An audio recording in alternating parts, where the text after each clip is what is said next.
Night transportation gets taken to the Washington State Supreme Court.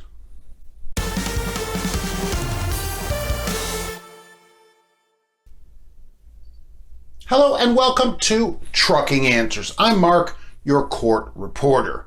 So night transportation got taken by a bunch of drivers all the way up to the Washington State Supreme Court. The drivers allege that Knight is not paying them for work when they're not driving, like pre-trips, post-trips, fueling, many other things that they listed there. Knight says, hey, wait a minute. All these drivers, they make at least minimum wage anyhow, so tell them to go get lost. Here's what happened. This is a piece count versus wage averaging lawsuit. So when you're paid by the mile, that's considered piecework, the same as agricultural, where you pick 100 apples for Washington State and you're paid whatever, $1, $2, whatever it is. That's per piece, piecework. And for that, you're allowed to wage average under the Fair Labor Standards Act.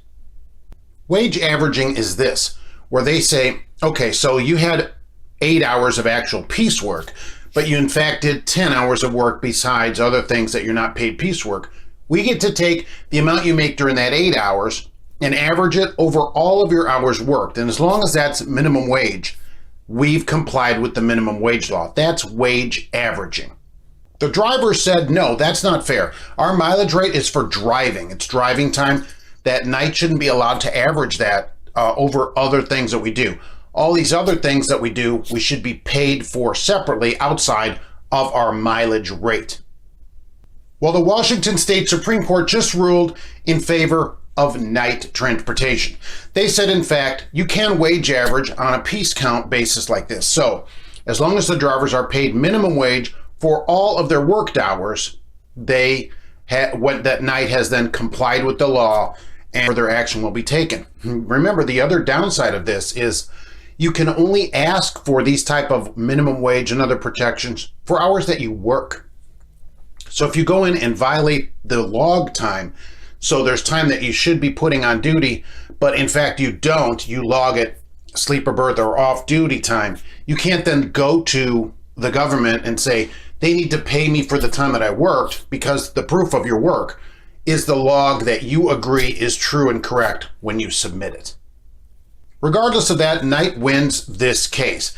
And I think that drivers fighting for minimum wage, I don't think that's a good solution.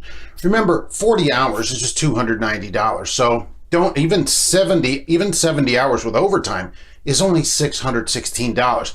Don't go fighting for minimum wage. The solution here, of course, which drivers will not take, is to one day get together there at night if they feel like they're not being paid properly, okay, and say, we're not going to work. Starting Monday at noon, we're not coming to work. But the drivers will not do that. The other solution, of course, is if you don't feel you're being paid properly at a company, is to quit. You go, you know what? You don't pay me right here. I quit. But most people won't even do that. People are afraid to lose a job that they don't like in the first place. But anyway, in this case, the Supreme Court rules and Night wins the day. Night wins the day. Ooh, I like that. All right. We'll be back soon with more Trucking Answers.